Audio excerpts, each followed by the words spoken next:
उसका नाम रोहित था। वह एक साधारण सी विद्युत कंपनी में क्लर्क का जॉब करता था। वह उसका विवाह एक मीरा नाम की लड़की से हो गया। मीरा सुंदर थी, सुशील थी, यौवन से लदी हुई थी और उसकी महत्वाकांक्षाएं बहुत ही ऊंची थी। और रोहित की आय बहुत ही सीमित। उसके नाज नखरे बर्दाश्त ना कर सका। मीरा ने उसका हाथ छोड़ दिया और एक अमीर व्यक्ति का हाथ पकड़ लिया जो रोहित से काफी अच्छे पोजीशन पे था। रोहित यह बर्दाश्त ना कर सका। वह पागल सा हो गया, अपनी एकाग्रता खो बैठा।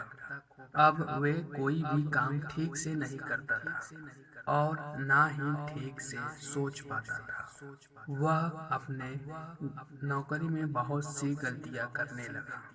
उसे बार बार मैनेजर की तरफ से चेतावनियां मिलने लगी, किंतु वे इस अपने घटना को अपने दिमाग से नहीं निकाल सका और वे गलती पे गलती किया रहा और वे गलती पे गलती करता रहा, जिसके फलस्वरूप उसे अपनी नौकरी से हाथ धोना पड़ा। नौकरी न होने से वह बेकार हो गया था। बीती हुई घटनाएं उसे और सताने लगी और उसे परेशान करने लगी। वह दर दर भटकने लगा। दूसरी जगह नौकरी मिलना आसान नहीं था। उसकी हालत गिरती गई। एक समय ऐसा आया कि वह भीख मांगकर अपना गुजारा करने लगा। रात हो तो किसी बंद दुकान के चौतरे पर जाकर सो जाता। कुछ उसे धुतकार देते तो कुछ दुकानदार पर उसको दया आ जाती। कुछ दुकानदार को उस पर दया आ जाती और उसे कुछ खाने को दे देते। इस संसार में उसे विरक्ति हो गई। वह जिंदा था पर उसका आत्मसम्मान और उसकी स्वाभिमान, उत्साह और आत्मविश्वास आदि सब मर चुके थे। वह भटक रहा था। उसका कोई उद्देश्य नहीं था। उसके जीवन का कोई अर्थ नहीं था।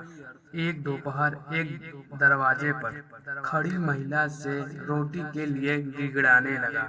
उस महिला को उस पर दया आ गई। उसने उसे भूखा देखकर डबल रोटी के कुछ टुकड़े दिए। रोहित भूखा था। वह रोटियों को चबा चबा कर खाने लगा। फिर उसने चुल्लू बनाकर पानी के लिए मांगा। महिला दयालु थी। महिला ने उसे पानी भी पिलाया। वह महिला पढ़ी लिखी और समझदार और सूझबूझ वाली थी।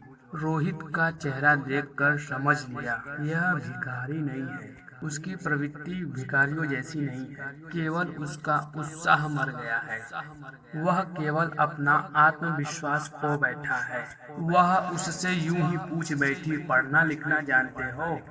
रोहित ने बोला, मैं एक विद्युत कंपनी में क्लर्क का जॉब करता था। तब महिला ने उसे एक पुरानी कुछ कुछ फटी एक पुस्तक लाकर दिया और कहा, कभी फुर्सत के समय इसे पढ़ लेना। रोहित पुस्तक लेकर बड़े ही लापरवाही के साथ आगे बढ़ गया। पहले तो 4 बिस्किटों के लिए उसने बेचने का विचार बना लिया, लेकिन न जाने क्या सोचकर उसने अपने दिमाग से बेचने का विचार हटा दिया। वह थका हुआ महसूस कर रहा था। अंततः वह एक पार्क में जाकर बैठ गया। यूं ही हाथ में पकड़ी हुई पुस्तक के कुछ पन्ने पलटने लगा। उसकी कुछ रुचि जागी। न जाने ऐसा क्या हुआ, वह बैठे बैठे उसने पूरी बुक ही पढ़ डाली। पुस्तक को पढ़ने से उसे बड़ा विचित्र परिवर्तन हुआ। वह अपनी भूख प्यास और दैनिक स्थिति भूल चुका था। वह अपनी भूख प्यास दैनिक स्थिति भूल गया। उसका चेहरा तमतमाने लगा। उसने पुस्तक जेब में रखी और पार्क से बाहर निकल आया। अब उसकी आंख में एक चमक थी। मुट्ठी कसी हुई थी। गर्दन सीधे तन गए थे। झुका हुआ सिर एक बार फिर उठ गया। संध्या होने को थी। वह चाहता तो भीख मांगकर रात के खाने के लिए कुछ जुगाड़ कर सकता था, लेकिन उसने ऐसा किया नहीं, बल्कि वह बाजार भाव से सामान बेचने वाले दुकानदार के पास गया। वह बेहिचक बोला, महोदय, महोदय, मेरे पास एक फूटी कौड़ी भी नहीं है, फिर भी मैं काम करना चाहता हूँ। मेरी ईमानदारी का परिचय आपको शीघ्र ही प्राप्त हो जाएगा। दुकानदार रोहित को ध्यानपूर्वक देख रहा था। उसने रोहित की आंखों में सच्चाई देखी। पल भर के लिए उसने कुछ सोचा, फिर माचिस का आधा कार्टून उसने बेचने को दे दिया और कहा, रोज शाम को आकर मुझसे हिसाब करा लेना। रोहित ने सिंपैथी दे दी।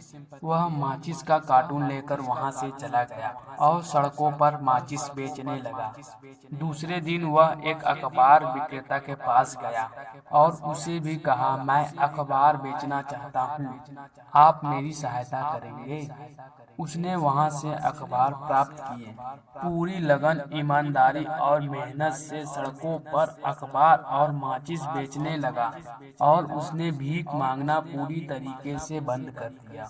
वह बड़ा ही परिश्रम करने लगा, पैसे बचाता गया, किराए पर एक कोठरी ले ली, अच्छे कपड़े पहनने लगा और रोज सेविंग करने लगा। धीरे धीरे उस पुस्तक के जादू से उसकी स्थिति सुधरने लगी।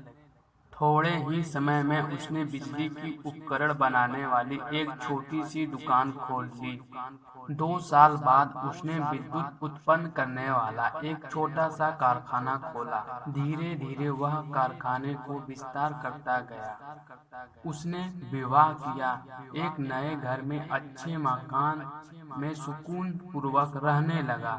अब वह बंगला नहीं, करोड़पति रोहित बन चुका था। उसने उस रद्दी सी पुस्तक को आज भी सुरक्षित रखा था। वह पुस्तक उसके लिए किसी धर्म ग्रंथ से कम नहीं था। वह पुस्तक नहीं, उसके लिए एक जादू की छड़ी थी। उस पुस्तक में ऐसा क्या लिखा था? रोहित जैसे भीख मांगने वाले को एक सफल व्यवसायी बना लिया, उसके जीवन के धारा को ही बदल दिया। उस पुस्तक के पहले पन्ने पर लिखा हुआ था, क्या तुम आज बेरोजगार हो? क्या तुम पैसों पैसों के लिए मोहताज हो? क्या पैसे के कारण तुम्हारी बीवी और तुम्हारे परिजन आज तुमसे किनारा कर गए? क्या तुम बहुत दुखी हो? क्या तुम्हारी स्थिति दूसरों के आगे हाथ फैलाने के कगार पर है? क्या तुम अपमान का अनुभव करते हो? घबराओ मत, मैं तुम्हें एक जादुई की छड़ी देता हूँ। तुम इसका प्रयोग करो, तुम्हें समय का मूल्य ज्ञात हो जाएगा। तुम समय की कद्र करने लगो, तब तुम्हारे पास पैसा होगा, दौलत होगा। तब तुम्हारे पास दौलत होगी, व्यवसाय होगा, सुंदर पत्नी होगी और बच्चे होंगे। तुम्हारे पास अपना काम होगा। आज जो लोग तुम्हें दुत्कारते हैं, कल वही तुम्हारा सम्मान करेंगे। चलो उठो और लो इस जादुई छड़ी को। और रोहित ने उस जादुई छड़ी को पकड़ लिया। जो समय उससे रूठ गया था, अब वही समय उसका साथ दे रहा था। समय उस व्यक्ति का बड़े ही करिश्मे के साथ साथ उसका देता है। उस व्यक्ति के साथ बड़े ही करिश्मे करता है, जो उसका प्रबंधन सुनिश्चित ढंग से करता है। जो व्यक्ति परिस्थितियों के आगे हार नहीं मानता, समय सदैव उसका साथ देता है।